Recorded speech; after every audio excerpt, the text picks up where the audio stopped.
4.0 with your host, Zain Hussain. With me today is Irina von Wiese, a former MEP, a former vice chair of the Subcommittee on Human Rights in the EU, lawyer, and activist, among the many hats that Irina has worn and continues to wear. Irina, it's a pleasure to have you on the show today. If I'd like to give you the floor actually to introduce yourself and to and to tell us some things you'd like our viewers to know about you. Thank you, Zain. It's great to be with you today, and I'm really delighted to have the opportunity. My name is Irina, as you rightly said. I'm a lawyer by background, and in 2019, I was elected with most votes of any London candidate to the European Parliament. So I gave up my job in the city, and I was an MEP for all but 7 months until the 31st of January 2020, when I lost my seat and I lost my job when the UK left the European institutions and also the European Parliament, of course. But I had 7 months of this opportunity, and as you rightly said, I was very, very privileged to be elected vice chair of the subcommittee on human rights in the European Parliament. It's a subcommittee because it's officially part of the Foreign Affairs Committee. So it's looking at human rights outside the EU. But I was also part of the committee that looks at civil rights, civil liberties, and home affairs within the EU member states. And I have since Brexit continued to work on human rights, on civil rights. So I write articles and I teach at a French university here in London. Well, everything is remote right now. So Yes. I've been teaching EU UK relations and EU law, and I'm also a candidate for the upcoming elections to the London Assembly for the Liberal Democrats. Okay, so Irina, thank you so much for introducing yourself. And again, it's a pleasure to have you with us. Could you tell us a little bit more about the work you did as an MEP and also some of the main social and political issues you've come across while in the European Parliament? Yes, of course I will. And it was really a very, very intense time, partly because as a UK delegate, I knew that obviously this time might be very short. I was hoping that it would be longer. I was hoping that would be able to stop Brexit and stay there. But of course, I always knew that that was an uphill struggle. And so I tried to do really as much as I possibly could in this short time. So um, my main focus, as I said, was on human rights anywhere in the world. And I was specifically looking at things like how businesses can help to ensure that human rights are maintained, but also at specific cases of human rights abuses around the world. We had different themes such as a protection of religious minorities, environmental defenders and their human rights, and other things. But I was also a member of the Foreign Affairs Committee, where we looked obviously at other situations, security, geopolitical issues. I was a member of the Home Affairs Committee, and there specifically worked on asylum and refugee issues. So mainly people, migrants and refugees coming from all over the world into the EU. And I was a member of the Petitions Committee, which is really a very interesting committee because this is where ordinary EU citizens can go with any kind of issue that falls within the powers of the EU institutions, and they can petition the EU institutions to take action on their behalf. So, in a nutshell, that is what I did. That is what I focused on, and I think we got quite a lot of things done. In addition to that, of course, I was very much hoping that the United Kingdom would stay. So I did quite a lot of Yeah. work to enhance the Yes. reputation of the EU in the UK. Actually, that brings me to my next question. So, as we know, the UK has left the EU. And I have this feeling that one of the main reasons why people voted Brexit was also because they felt the EU as as institutions was out of touch with their everyday lives. And I'm guessing that there are also people within the EU who might be feeling the same in a lot of ways. Irina, what is your take on this? As someone who's worked both on a local level and on an EU level, what is your take on this way of thinking? Well, I suppose lots of people think that politicians are out of touch, and there's a good reason for that. And that's because, well, sadly, many politicians really are out of touch. And you will not be surprised that as an opposition politician here in the UK, I think that our current government in the UK is very much out of touch. With regard to the EU, actually, you must remember that the European Parliament is not only directly elected by the citizens of Europe, by every single one of those 500 million or so citizens. But it's also accountable to these people, and there is no majority government in the EU. So the EU Parliament actually has more powers in many ways than the Parliament, like in Westminster, where they have a government majority and they have to basically rubber stamp what the government tells them to do. We didn't Right. have to do that. We could really do what we wanted. And I give you just a few examples why the work of the EU is actually really not out of touch. The first one is I mentioned the petitions committee. And people could come to us and say, you know, we really want to have new legislation in, say, the field of medicine security, or you know, we want to scrutinize certain legislation, and they would come to us directly in the European Parliament and we would take their concerns to the Commission. So we did a lot of work. The reason why that is not really known in the UK is partly because I think the UK media have never really painted the EU in a very good light, and they've also never showcased the many, many things that the EU is doing directly for citizens. And now it's too late, sadly. But from your So I mean, perspective, you know, why do you, like sorry, compare it to Germany. I grew up in Germany, and in Germany, there was so much more in the media all the time about what the EU is doing, what projects it's funding, how students can get on various EU programs. That just simply didn't happen so much in the UK, and that's a shame. but from your perspective, why do you think the UK media and why do you think the discussions in the UK did not paint the EU in such a good light? Well, I think there are several reasons. So, firstly, the EU never really meant for Britain what it meant for, like Germany, for example. It was always seen as more like an economic club.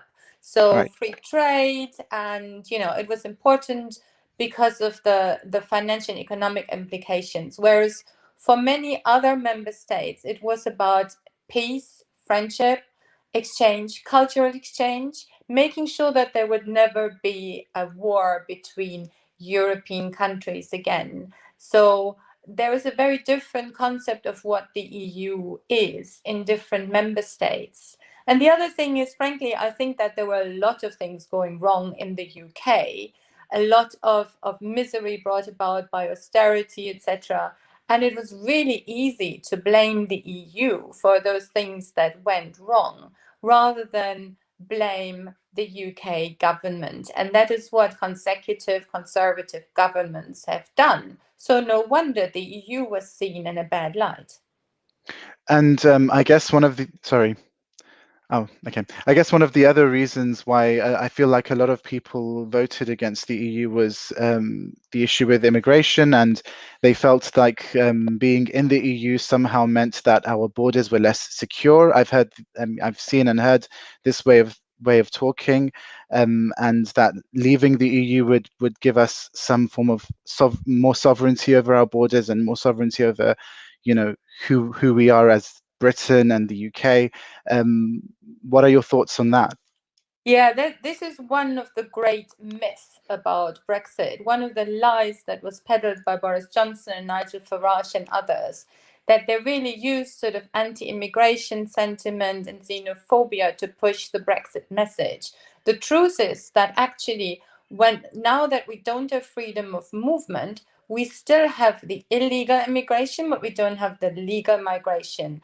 But it's become much, much more dangerous because and our borders are much less secure. Because, for example, leaving the European database for criminals and Interpol and all this cooperation that existed, which enabled us to apprehend criminals much more quickly if they cross borders and fight organized crime, people smugglers, trafficking, all of that was much, much easier when you had collaboration and joint access to information. Right. And with Brexit, we don't have that anymore. So actually, it's much more easier for criminals now, not only to cross the border, but also then to go underground, both here and people who move to EU member states. So it's really one of the very, very big lies about Brexit that our borders would become more secure. They are not. Yes, indeed. And so it appears that, I guess, a lot of things have been happening in the EU context that are very much in touch and that are very much concerned with people's lives and security, and things that were not being really taken into account when we were voting and we had the referendum and our country voted against staying in the EU. But are there points or are there areas where you actually think that maybe the EU could be doing better in terms of the issues relating to everyday issues relating to people? Of course, there are loads and loads of issues that the EU could do better. Like, I'm not here saying that everything is perfect with the EU. We've seen with the vaccine rollout and all of this there are loads of things that are going wrong, but they are reforms underway. And by leaving, we as British citizens, we cannot sit at the table anymore to influence the direction that they are taking. So, for example, the Dublin system, which is the system by which migrants and refugees are distributed amongst member states when they first arrive, so they don't all have to stay in camps in Greece or in Italy.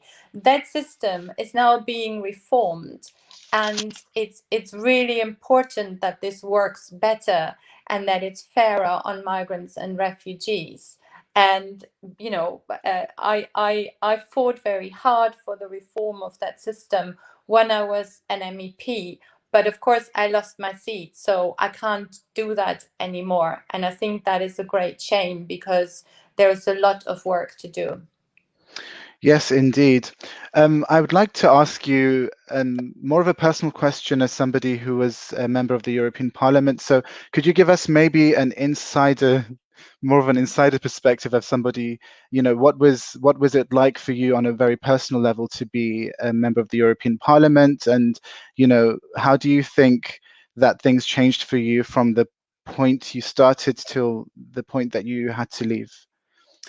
Well, personally, I was immensely privileged, I think, to be there, even if it was just for 7 months, because to be able to represent my constituents, the Londoners, and to really work with people from all over Europe on these really important issues was just really humbling. And I'll give you just one example that I think I'm really proud of because it made a real difference. And it was just one case, actually just one person's life, but it was so tangible. So when I first started out at the European Parliament and as vice chair of the Human Rights Subcommittee, we were working with a human rights charity, and they came to me and said, "Look, we have a case of a a human rights defender, actually, a young man in Egypt who was abducted. He was abducted in the middle of the day near his home, and he had been missing for just a few weeks when we heard about this case. And he would probably have disappeared completely, like so many other human rights defenders in Egypt and other countries all over the globe, had we not picked up this case. And what we did is just push for maximum publicity. So wherever we went, to the plenary of the European Parliament, to the Human Rights Convention and in Geneva, to governments, to parliamentarians all over the world, even in the United States, wherever we went, we raised this case. We showed his name, Ibrahim Eldin. We showed his picture, and he was found. Eventually, he did resurface. He wasn't free, but he was alive.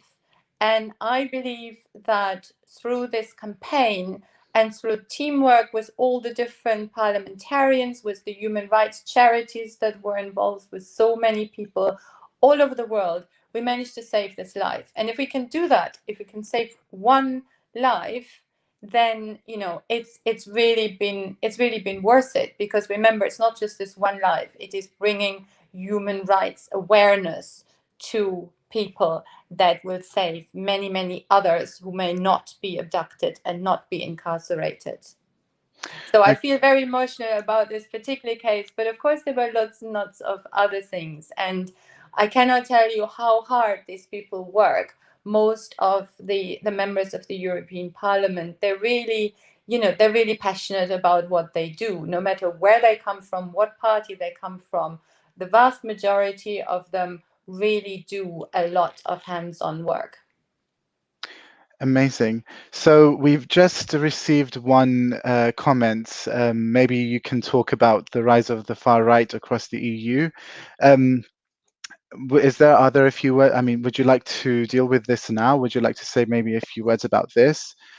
Yeah, of course. I'm happy to. So there is, it is very clear the first day that you enter the plenary, which is where all the 751, as it was then, now there are fewer parliamentarians in the European Parliament.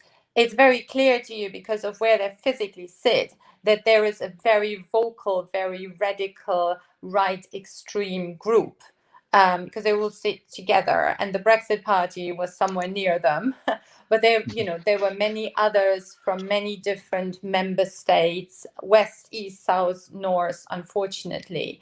But it's important to remember that they are a small minority. Yeah. And whilst they are very vocal, and some of the things they say are really, really horrendous, I had sort of really kind of neo-Nazi things said to me, and said quite public as well in the Parliament. But there is a very, very large majority of parliamentarians who are not like that, who are from centrist parties, who will speak up against them. And it's really important to remember that this is worrying. It's very, very worrying. But they did not make the huge gains in national elections that we feared.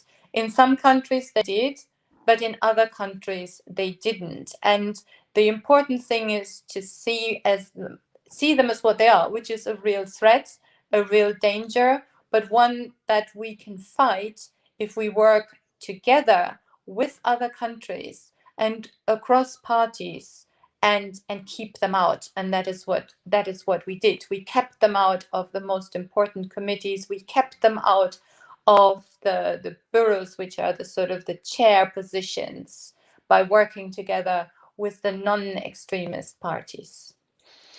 On that note, I'd like for us to take a break. Thank you everyone for tuning in so far.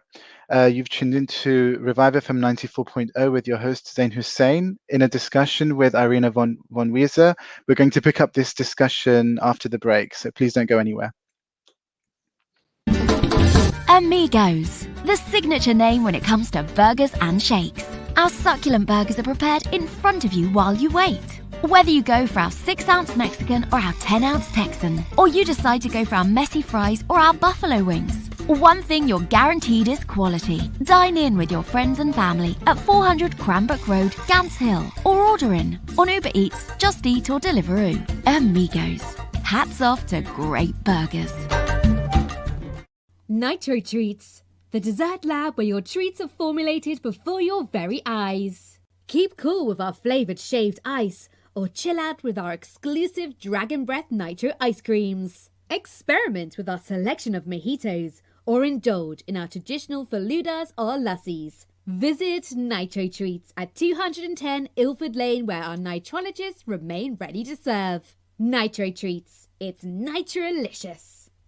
If you're looking for a unique bespoke cake made especially for your big day, then look no further. Here at Sugar Sprinkle Cakery, we design some of the most imaginative and delicious home-baked cakes for your special occasions. We do fresh cream, buttercream, eggless and vegan cakes. Check us out on Instagram or Facebook at Sugar Sprinkle Cakery, or just call 07932 665 833. That's 07932 665 833. Looking to get your finances in order? MR Accountants has you covered. We provide a full range of accountancy and taxation services, including annual and management accounts, self-assessment tax returns, VAT, bookkeeping and payroll services. We ensure you're kept up to date with the latest legislation, and our client-focused approach helps us plan your business finances from savings to investments. We are MR Accountants. Visit our website at mraccountants.com or call us on 0203 432 9138.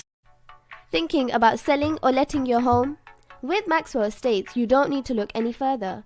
Well established with over 15 years of experience, Maxwell Estates are specialists in residential sales and lettings.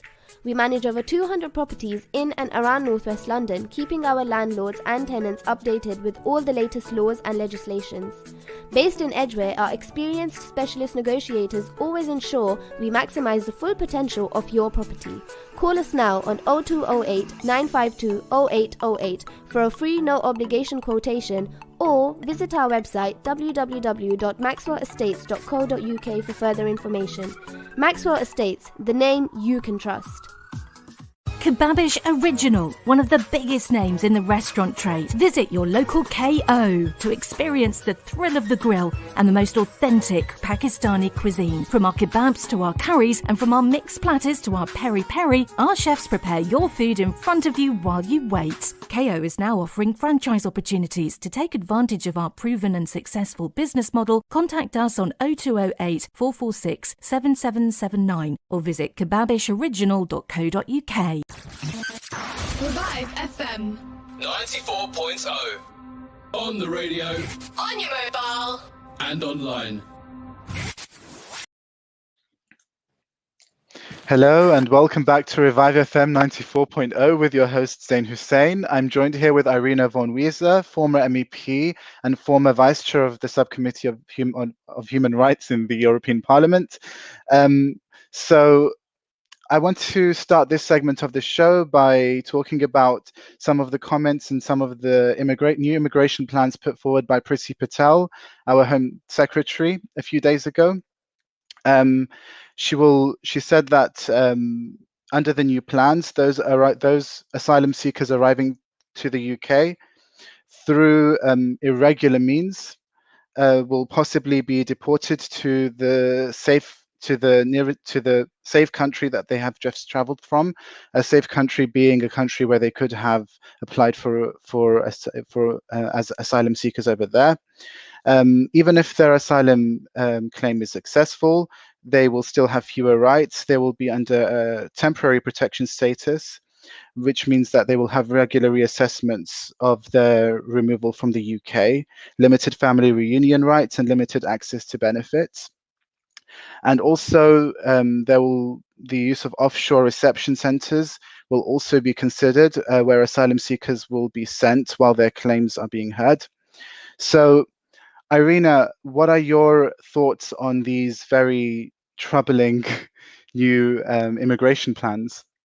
Well, thank you for bringing up this really important topic, and it will not surprise you that I am extremely worried. And not only do I believe that these new rules, if they come into force, are very, very inhumane, but they are also contrary to international law, in breach of the United Nations Convention on Human Rights, the European Convention on Human Rights, and indeed our own Human Rights Act, because differentiating, asylum seekers by how they arrived in this country is just beyond it just makes no sense whatsoever. These people are not economic migrants, they're not choosing to leave, they are refugees, and they are desperate. And if the only way that they can arrive in the UK is on a boat, having spent their entire lifetime savings to get here, because all other options are closed to them, then why should they not have their cases heard? And frankly, it beggars belief, because this is not about whether they have the right to asylum or not. This is only about how they arrived here, and it makes no sense whatsoever. It is inhumane, and it would never have been possible to do that, I think, if we were still a member of the European Union.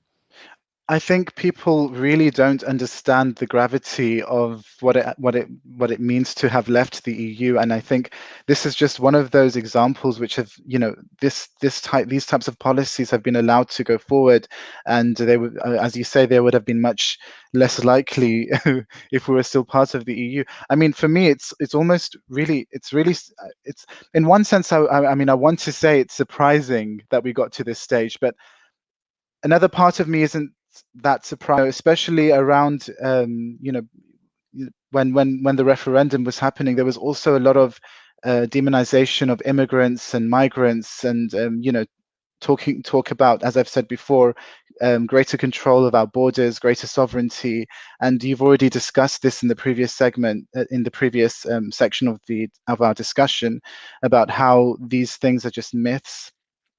Absolutely. And I think, when you think back about, again, what people were promised during the Leave campaign in 2016, particularly a lot of people, migrants from non-European countries, were told, oh, if we get rid of all the EU citizens, then, there will be more work, more visas from people from the rest of the world. Priti Patel actually was the one who peddled this lie, who said, oh, migrants from South Asia, for example, would get preferential treatment, would get more student visa. None of this has become true. On the contrary, we had the Windrush scandal, we had the hostile environment. Remember, that was Theresa May, but Priti Patel then took that over, and clearly the latest decision on asylum seekers is very much part of that hostile environment. It's not about the EU.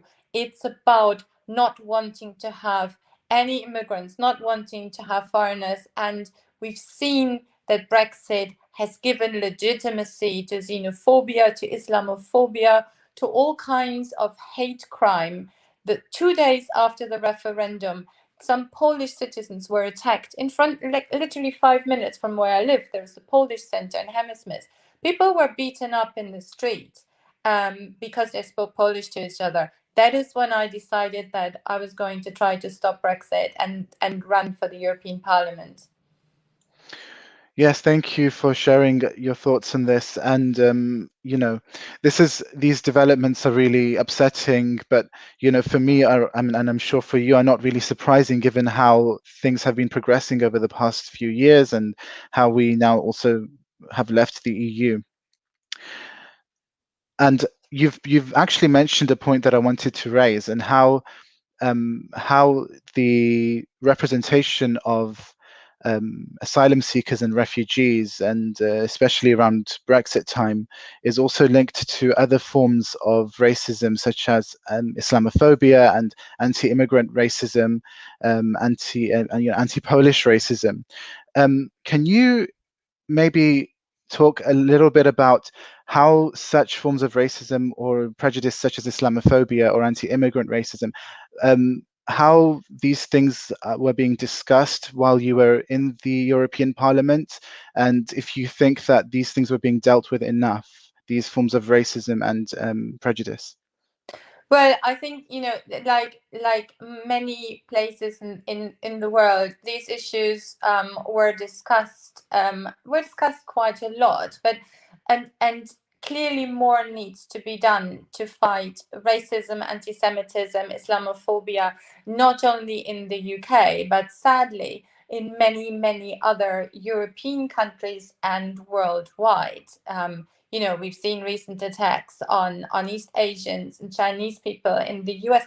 It is really, it's really sadly something that is a universal problem. And in my view, it is fed by ignorance, by not knowing people who are different. And if we close borders, if we stop freedom of movement like we did with Brexit, then we are even less likely to meet up, to get to know people from other cultures, from other religions. And that gives that gives xenophobia more breeding ground. And it's interesting when you ask people about their attitudes to foreigners and to different religions, those who are most likely to be racist or xenophobic, they have never met somebody who is not from their own cultural ethnic group. Whereas people who live in close proximity in communities in central London or wherever, to people who are different, tend to be more tolerant. That's obvious because they get to know their neighbors. They get to know that we're all human, that we share, the same concerns and problems and passions, and therefore it's so important to keep these borders open to enable an open and free society. Yes, and I'd also, one of the things that is really upsetting right now in the UK context is that this forms of racism, anti-immigrant racism and Islamophobia, for example, are actually becoming more structural in the sense that they're also affecting how we see refugees, how we treat them. It's as if these feelings were being fermented around, obviously these things have always existed. These forms of racism have always existed in the UK for a very long time at least, but these things have really been fermented around Brexit time, and now it's as if they are being, in a way, implemented through, discriminatory security practices of tighter border controls when it comes to asylum seekers and refugees. Yes, absolutely. But this is something that I believe this conservative government, which is, in my view, a right extreme government, it's actually it's sowing the seeds for this. It is making, it's really Exactly. this more acceptable, more legitimate. It's such a polarized society, and populist politicians like Boris Johnson, that's what they like, that's what they want. They want to have this polarization, this aggressive us against them politics of identity. And identity is not so far from nationalism. And I believe that this is a really dangerous, slippery slope. They're exploiting this because they want to get re-elected. And if you have a sort of black and white view of the world, well, you have a slogan. It's more easy to get attention. But the world isn't like that. And it's very, very dangerous, because by doing that, I think they make it more acceptable. They make this kind of hate in our society more acceptable, and that is really dangerous and really worries me. Absolutely. Racism, Islamophobia, anti-Semitism, forms of prejudice, forms of racism that are both, done in, happen in everyday circumstances and also on a more structural level. These things are very worrying, and it's worrying for us that these things are growing trends in the UK. And as you've mentioned, these things are also being played on by politicians and fomented so that they can be re-elected again. I always feel that it's very important to emphasize this, because the information that I feel that people have when it comes to the time for them to be re-elected, the time for elections to happen again is limited, or maybe they're not motivated enough to seek further information, or they just, a lot of people who also vote more to the right are also people who are having very real struggles in their everyday lives. And it's much more in the interests of the right to tell them that this is the problem of immigrants, that immigrants are causing a lot of these problems, that Muslims are causing a lot of these problems. And, we're here to save you. Exactly. So to me, this is about education. It's about, and this is really our antidote against this poison that that politicians, not all politicians, obviously, but the current ones in government tend to. So the antidote is education. It is teaching our children at a young age to be tolerant and also to become more media literate, to understand when somebody is lying, to understand the amount of disinformation that we have on social media, but also in some mainstream media, to question things with a critical mind. What is the motivation for people to say this? Do they maybe just want to sell me a product? Do they maybe just want to sell me an idea to get re-elected? Why would they say this? So if we educate our children to become more critical, and but also more understanding of people who are different, then I think we have a chance to fight against those tendencies. I was going to move on to another point, but you mentioned education, and it reminds me that as I was growing up in the UK and I went to school in the UK, we, of course, I'm very happy with a lot of the education I received, and I'm very lucky to have gone to school. And I know that a lot of people don't have that privilege. But one of the things that we did not focus on so much at school and in class was politics, and was how does the political system even work, is not something that we were actively taught at schools. And I really think that this is a problem, both in terms of knowing how local or national politics works, and also EU level politics. Exactly. And we don't have enough people voting, to be honest, because they either don't trust anybody in politics, or they're just not interested because they think their voice doesn't change anything. Well, that's not true, actually. In a democracy, each voice can change something. And unfortunately, our electoral system isn't so great. So hopefully that would, we will reform that. But it is, after all, a democracy. Remember that very, very many people do not have a voice. They don't live in democracies. They don't get to vote in elections at all. So if you do have a vote and you don't use it, that's really a shame. We need to get more people to vote, and we need to give them more information about how they can vote, who they can vote for, but also how they can influence things. I didn't like the way some things worked, and I decided to become politically active. Now, if I can do that, I came here as an immigrant myself. I didn't know anybody, but I just started with reading what parties were saying, what their opinion was, and then I got engaged in some local civil rights movements, and then eventually I started standing for local elections and then the European elections, and I got elected. So anybody can do it, from any background, from like any part of the country. For some elections you have to be British to stand, but for local elections, for example, you don't. And it's really important that we get more good candidates. And that's one of the things that I'm working on with local communities here in West London, particularly with women and girls, to get them more involved in politics, people from ethnic minorities. We don't have enough representation of those groups, and we need to get more people who want to stand. So one interesting statement you just made is anyone can do it, and I think, yes, in theory, this is a very important point to make. But you also mentioned your work with ethnic minority communities and marginalized communities. Would you agree that actually for some people it actually might be harder to be more involved within the political system for all sorts of different structural barriers? It is, but that is precisely part of the problem that we need to change. So you can't say, well, it's harder, therefore, we're not going to try. The important thing is to say it's harder. That's not right. So we need to change it, and we can only change it by giving these people a bit more encouragement, maybe a bit more help. We've had lists in our party, in the Liberal Democrats, where we actively promote candidates from BME backgrounds, or we promote women. If we don't feel that we have enough representation, we do specific workshops for BME communities.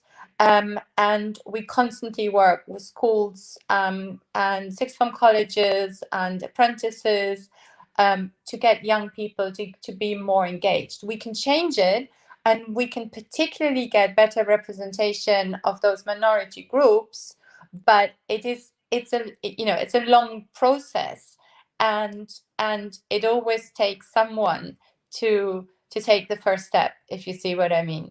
So don't be discouraged, I think, is the answer. It may seem harder right now, but we are the ones who are paving the way for the next generation to make it easier.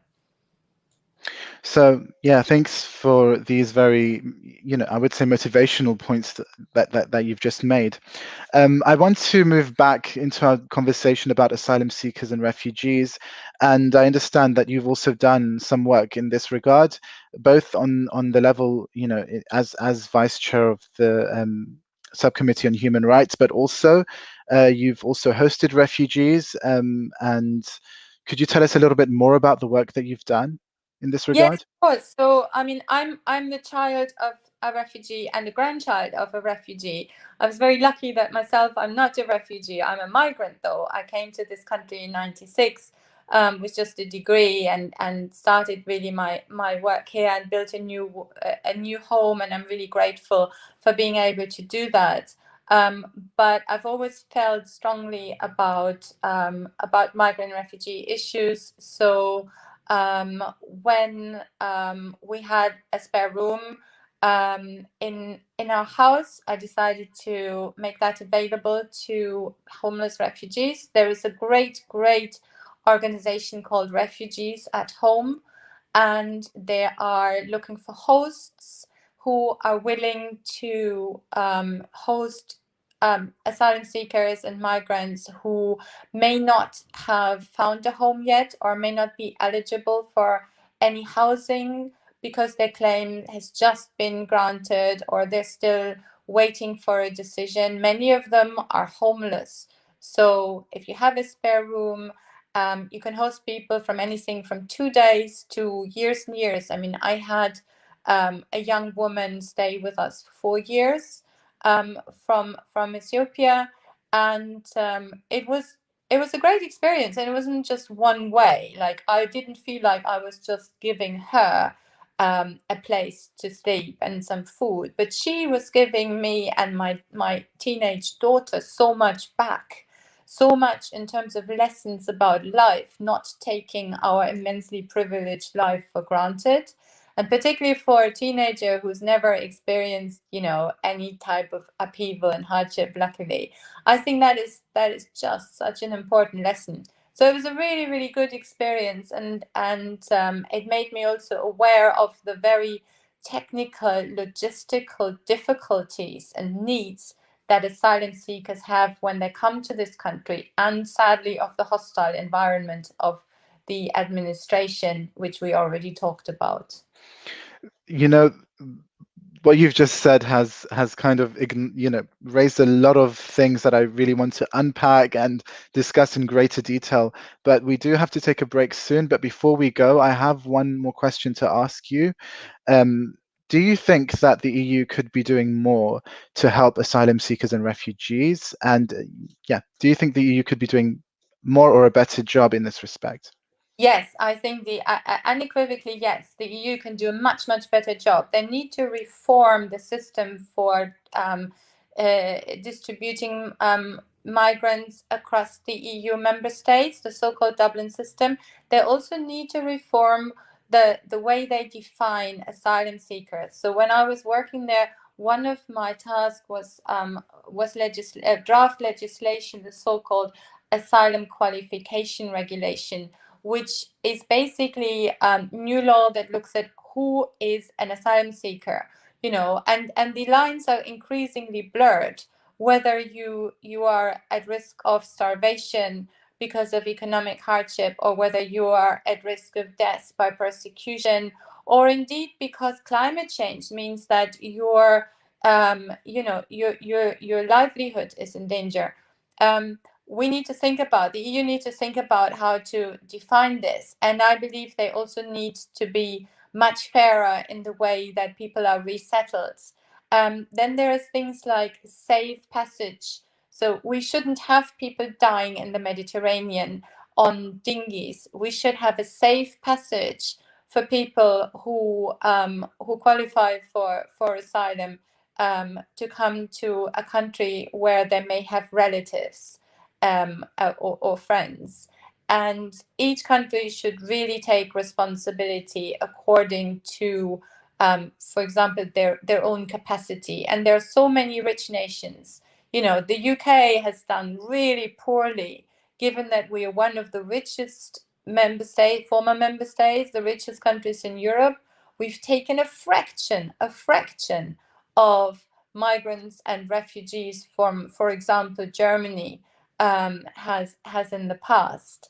And, we really need to do better. And that's not just the UK, that is really all of Europe. Thank you. As much as I would like to unpack these issues further, we do need to take a break now. Thank you everyone for tuning in so far. Please stay tuned on Revive FM 94.0 with your host Zain Hussain in a discussion with Irina von Wiese. Don't go anywhere. Amigos, the signature name when it comes to burgers and shakes. Our succulent burgers are prepared in front of you while you wait. Whether you go for our 6-ounce Mexican or our 10-ounce Texan, or you decide to go for our messy fries or our buffalo wings, one thing you're guaranteed is quality. Dine in with your friends and family at 400 Cranbrook Road, Gants Hill, or order in on Uber Eats, Just Eat or Deliveroo. Amigos, hats off to great burgers. Nitro Treats, the dessert lab where your treats are formulated before your very eyes. Keep cool with our flavoured shaved ice, or chill out with our exclusive Dragon Breath Nitro ice creams. Experiment with our selection of mojitos, or indulge in our traditional faludas or lassies. Visit Nitro Treats at 210 Ilford Lane, where our nitrologists remain ready to serve. Nitro Treats, it's nitrolicious. If you're looking for a unique bespoke cake made especially for your big day, then look no further. Here at Sugar Sprinkle Cakery, we design some of the most imaginative and delicious home-baked cakes for your special occasions. We do fresh cream, buttercream, eggless and vegan cakes. Check us out on Instagram or Facebook at Sugar Sprinkle Cakery, or just call 07932 665 833. That's 07932 665 833. Looking to get your finances in order? MR Accountants has you covered. We provide a full range of accountancy and taxation services, including annual and management accounts, self-assessment tax returns, VAT, bookkeeping and payroll services. We ensure you're kept up to date with the latest legislation, and our client-focused approach helps us plan your business finances from savings to investments. We are MR Accountants. Visit our website at mraccountants.com or call us on 0203 432 9138. Thinking about selling or letting your home? With Maxwell Estates, you don't need to look any further. Well established with over 15 years of experience, Maxwell Estates are specialists in residential sales and lettings. We manage over 200 properties in and around Northwest London, keeping our landlords and tenants updated with all the latest laws and legislations. Based in Edgware, our experienced specialist negotiators always ensure we maximise the full potential of your property. Call us now on 0208 952 0808 for a free no obligation quotation, or visit our website www.maxwellestates.co.uk for further information. Maxwell Estates, the name you can trust. Kebabish Original, one of the biggest names in the restaurant trade. Visit your local KO to experience the thrill of the grill and the most authentic Pakistani cuisine. From our kebabs to our curries, and from our mixed platters to our peri-peri, our chefs prepare your food in front of you while you wait. KO is now offering franchise opportunities. To take advantage of our proven and successful business model, contact us on 0208 446 7779 or visit kebabishoriginal.co.uk. Revive FM 94.0. On the radio. on your mobile. And online. Welcome back to Revive FM 94.0 with your host Zain Hussain. I'm joined here with Irina von Wiese, former MEP and also former Vice Chair of the Subcommittee on Human Rights in the European Parliament. Irina, I want to, in this last segment of our discussion, I want to veer more towards discussing more local community engagement. You've also been involved in local politics. You've run for elections in Hammersmith and Fulham Council. Could you please talk a little bit more about the local level engagement and community work that you've been involved in? Thanks, Zain. So I'm fortunate that Hammersmith and Fulham Council actually runs a number of projects and programs for migrants and refugees.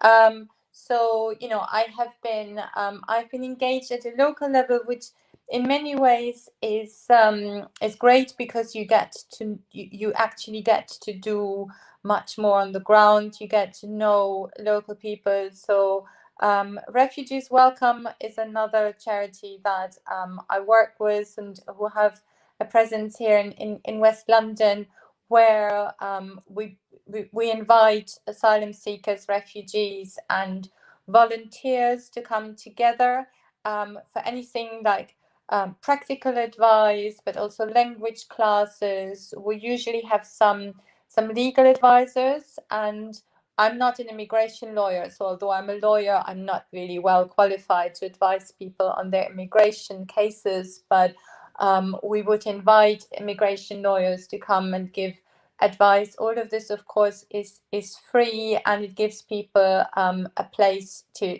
get together if they want to chat, or even if they just want to get a warm meal and some clothes. So these organizations exist, of course, all over London, all over the country. And it's quite easy to find them. And if you are lucky enough to have a good council, then they will give you all the information that you need for that. And for me, this was also a stepping stone to get into local politics and to want to become more involved. So I ran for the local council. Unfortunately, I didn't win a seat in the council, but it was a great experience because I got to meet so many great people locally. Thank you for this, Irina. So you've been involved in terms of community work on the local level, and you've also been involved in human rights work and on the European level, and in addition to other things. I asked you this question before in a previous conversation, and I want to ask it here. Which form of engagement do you think, and which form of engagement do you think is the most effective when it comes to affecting real change in society and politics? The more communal level engagement or the more European level, higher level engagement? But to be honest, I think they go hand in hand. And whilst it is maybe easier and you get more tangible results if you engage in a local initiative, and of course you don't have to join a party, you don't have to get involved in politics to do good. You can do a lot of great things that will help individuals, like through the charities that I just mentioned. But ultimately, sadly, we can only do so much. If we have a government that has a hostile environment for basically any foreigners in this country, and that condones hate policies and frankly condones a lot of things that lead to racism and xenophobia and anti-Semitism, then there's only so much that you can do. So we also need people who are willing to take on the system and to engage. And the way to engage, as I said, is through elections, through standing, through changing the government. Because with this government, sadly, as much as you want to do at the local level, as much as good things you can do, there is always going to be that wall against which you run, and where you can't go any further without actually changing the government and changing bigger things as well. So all of these comments and this conversation is raising another question for me, and it's about the level of mistrust, and we've spoken about this when it comes to the EU, how a lot of people feel the EU is not out of touch with, is not in touch with their everyday lives. But there also tends to be a mistrust when it comes to even national politics. People just are tired. They're not getting the results that they want and they need for their everyday lives. And as you've said, we have quite a hostile government when it comes to immigration issues, refugees, asylum seekers, even issues such as homelessness. How do we break this level of mistrust when everything seems to be playing out and supporting this idea that we cannot trust politicians and politics? Well, I can tell you how you cannot break it, and that is by sticking your head in the sand. And sadly, too many people, I think, resign themselves to having a terrible government, to having no representation, to not being listened to. And, that perpetuates the situation, and it will never make it better. So if you feel strongly about it, if you feel that you're not being heard, well, that's probably because you're not shouting loud enough, and you're not replacing those politicians who won't listen. Going to elections and voting is the first thing that you can do. And as I said, stand for the elections as well. If you really don't want to have anything to do with parties because you don't find that any of them would represent you, there are loads of things you can do outside of parties. You can join civil rights organizations who fight for those people, lobbying groups, etc., who will try to change things. But I really believe that it's worthwhile fighting for these things. We don't yet live in a dictatorship or an autocracy where people have no say. We do have a say. It may be a terrible government, but there are still ways of making your voice heard, and I think we really need to use them. We owe this to ourselves, our children, and the people who may want to come here and rely on our help.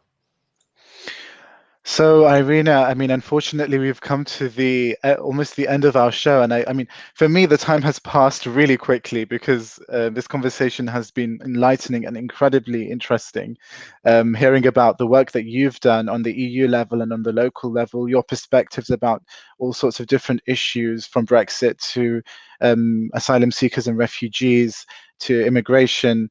Are there any final words that you would like our viewers to hear before we have to end the show?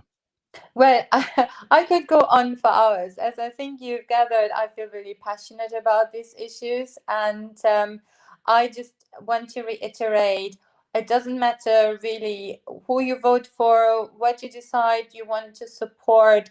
The important thing is that you don't lose your voice, that you go out and vote. There is obviously an election coming up on the 6th of May. Use that chance, go out there, make yourself heard, vote, support the cause that you feel passionate about, and that's how I think we can hopefully make things better for everyone, and also get people to have a voice in this debate, which is so important, particularly for those who are usually drowned out or not heard. On that note, Irina, we've come to the end of our show. Thank you so much, Irina, for an amazing conversation. I hope you enjoyed it as much as I did. And thank you to our viewers for tuning in on Revive FM 94.0 with your host Zain Hussain, joined here with Irina von Wiese, discussing all sorts of different issues relating to the EU and national politics. Thank you for tuning in, and see you next time. Thank you for having me. I had a great time. Thank you. Bye, Zain. Bye.